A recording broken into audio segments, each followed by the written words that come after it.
The Unraveling of Charlotte Decker by David Royce. You only realize your mistakes once you make them. That's the thing about mistakes. They seem perfectly ordinary at first.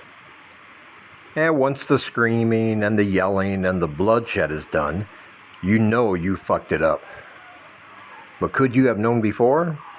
Well, sure. The signs were everywhere, lit up like a neon reflection. Don't do this, you stupid fucking cunt. Stop. The thing about signs and forewarnings is how insignificant they become. Sure, they told you not to go to the diner, and really, you had no business being there. Am I wrong? Am I wrong? No, of course not. You, Charlotte Decker, are an anomaly. You go where you're not wanted and revel in the looks and feelings of those who know who you are. A killer, murderer, pariah. My name is Charlotte Decker. Despite what you may hear, I'm just a normal girl with normal needs. The rest of the town might paint me as a bad girl, a villain, but I assure you, I'm anything but.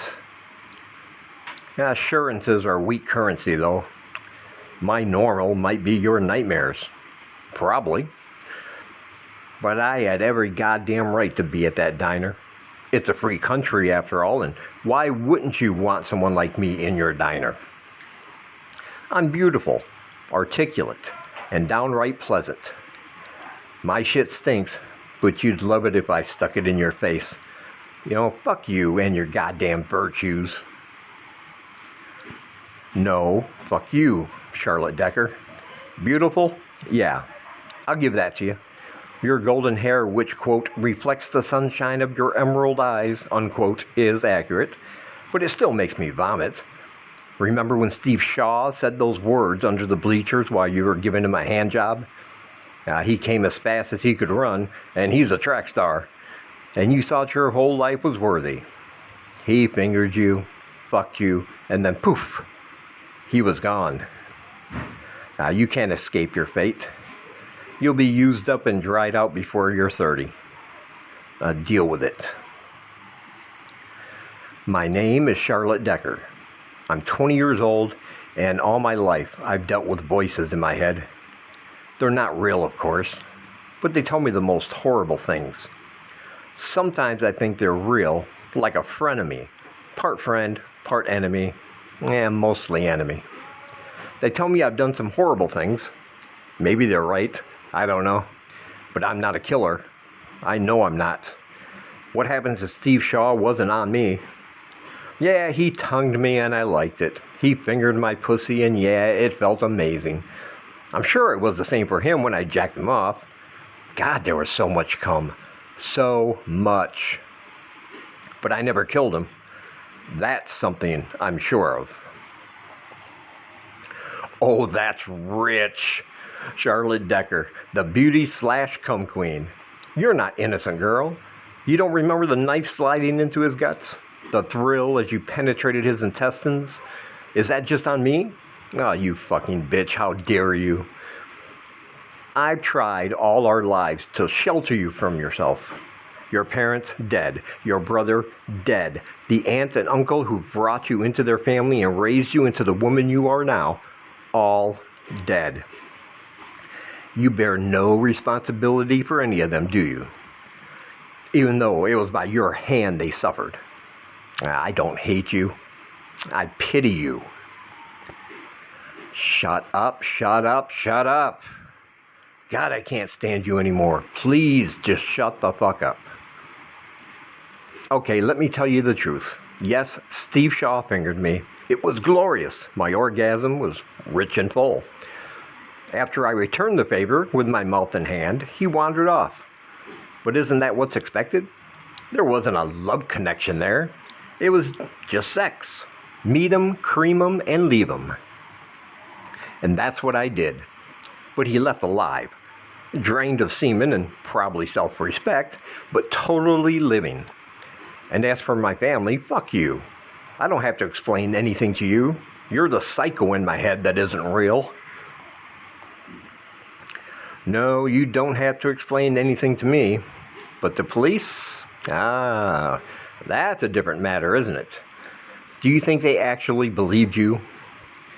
When your parents went missing, do you actually think you were innocent? Sure, that speech you gave when the popo started getting suspicious was articulate, and you, Charlotte Decker, were nothing more than a mouthpiece. You cried and pled, "It couldn't be you." Yeah, they believed you at the time. But your brother, that was another matter, wasn't it? He knew you for who you really are. He threatened to expose you. That's when you put the knife in his back, slitting him open. How long did it take to clean the blood from your flesh? That's not what happened, and you know it. My parents just disappeared. They were druggies and alcoholics and left us alone to fend for ourselves. After that tragic event, my brother became despondent. He would go out and come back at all hours of the night stinking of not only alcohol, but drugged out of his mind as well. I hated him for it, sure.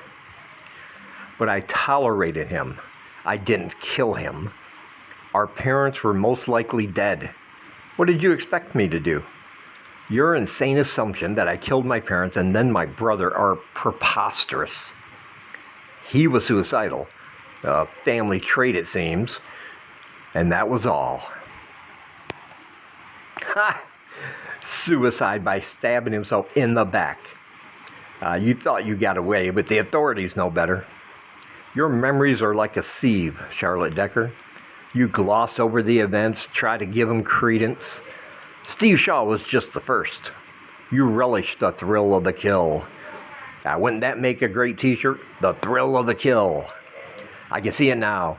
Poorly executed tribute rock bands wearing it for the cool factor. You'll be famous. Your butchery known far and wide, a tribute of blood. And just so we're clear, you did kill them all. I'm not blaming or shaming you. I'm your friend here. But Steve Shaw was your first, in more ways than one. You did the right thing, though. After the fingering and the hand job and the awkward fuckfest, he went and told anyone who would listen what a slut you are. And let me assure you, Charlotte Decker, you are not a slut. A murderer? Yes. A cold-hearted killer? Sure. But not a slut. I have more faith in you than you do. I'm not a killer, cold-hearted or otherwise. But maybe, just maybe, I am a slut. I like sex, with a man or woman.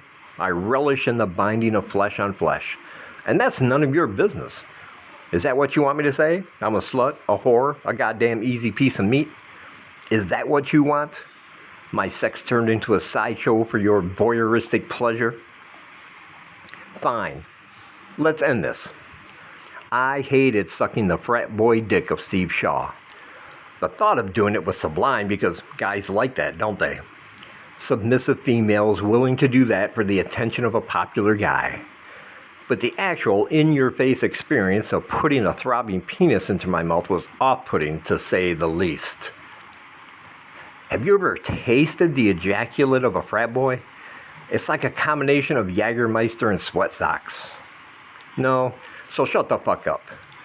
But I can assure you that he was alive when I left. He was. Look deeper. That knife is yours. The blood on it is not yours. Look at it, Charlotte. Are you looking? Can you stare at the proof without a single ounce of regret? Are you that far gone? And for the record, I have been penetrated by the worthless male appendage. What a shit show, am I right? They're so proud of it, sending me pics because I, in a moment of bad judgment, simply liked a social media post. Next thing I know, my inbox is filled with dick.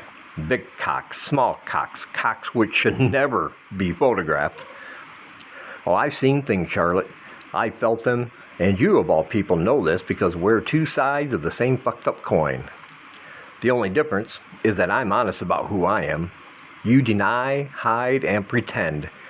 You deny the blood on your hands, hide away after the fact, and then pretend you should be able to go on living your life without consequences. Wasn't that the point of going to that diner? With the police closing in as tight as a noose, with people in town who despise your very existence as the word got out far and wide about your murderous impulses, you have the lady balls to go to the very diner where Steve Shaw worked, to rub your freedom in the faces of those who called him a friend. That's some pretty twisted shit, even for a murdering cunt like you. Oh, you fucking lie. It's not true. It's not true. I might have been confused for a time. I can admit that. They were asking, demanding so many answers to questions I couldn't account for. Where was I on that Tuesday afternoon after school got out? Well, how am I supposed to remember every little thing I did on any given day? Much less that long ago. No, they were trying to trap me, trying to get a false confession. And you think we're two sides of the same coin? Like some rip-off Batman villain? Oh, fuck you. I never asked for your input or judgment. Friends are supposed to support one another, and all I hear from you are bitchy, condescending rhetoric. I went to that diner because Steve Shaw didn't just work there. His parents own the place. I thought, if you must know, that supporting the local family who are suffering was the right thing to do. I was trying to do a good thing, and you saw how that turned out. The finger pointing, whispers, and screaming obscenities at me until I was forced to leave in tears. Yeah, this is where goodness gets you. So you go ahead. Sit there on the highest of horses and cast your judgments upon me all you want. But if you really want to help, get the fuck out of my head. Oh, Charlotte. Poor, sweet Charlotte. Always the victim, never the victimizer. Do you really want me to take the lead on this? Because it won't end well for you if that's the case. And you know it. The police know what you did. And they're just waiting for the proof, which will eventually show up. There's no mistaken identity, no conspiracy. Follow the evidence, and you get to the truth. You really want me gone for good? I have the answer for you. Take your fucking medicine. You remember that bottle of pills you stopped taking months ago? Yeah, go right now. Take one. Or two. Hell, take the rest of the whole fucking bottle and wash it down with that bottle of red wine you think you hid from your parents. They won't find it now, will they? I mean, dead people usually don't. Take the entire bottle and wash it down. Go right ahead. And I'll go away forever. You're a horrible thing. How can you even suggest that? Oh, you hear that, Charlotte? Listen. Sirens in the distance. Not for me. They are not for me. Closer and closer. Do you hear it? They're slowing down. Oh, they're for you. Look at the red and blue lights outside your window. No. I tried to help you, Charlotte Decker, but it looks like we'll get our separation after all. Did you take care of all the blood? All the murder weapons? Are your parents still buried haphazardly under the big oak tree in your backyard? Is Steve Shaw still lying on your bed upstairs with worms for eyes? Where's my knife? I need my knife. Oh, too late. That's not a knock at your front door. That's a forced entry warning. I'm so sorry you didn't listen to me. I hope we meet again at some point. Goodbye, Charlotte Decker. Maria Schaud for Eyewitness 8 News. The manhunt for Charlotte Decker came to a gruesome end today as police, armed with what they say is irrefutable evidence, attempted to arrest her.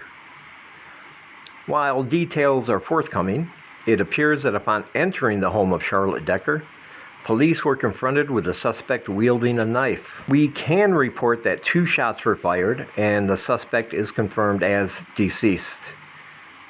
While the bodies of the 2 people were found buried in shallow graves, believed to be Charlotte's parents, a 3rd body was discovered in an upstairs bedroom.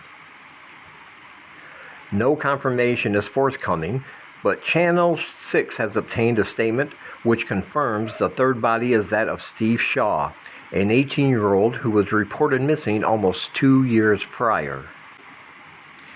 I fucking hate you. Yeah, well, we're dead now, so it doesn't matter now, does it? Suck it up, Buttercup. I've killed before and I'll kill again. And you, Charlotte, will always be my muse. The end.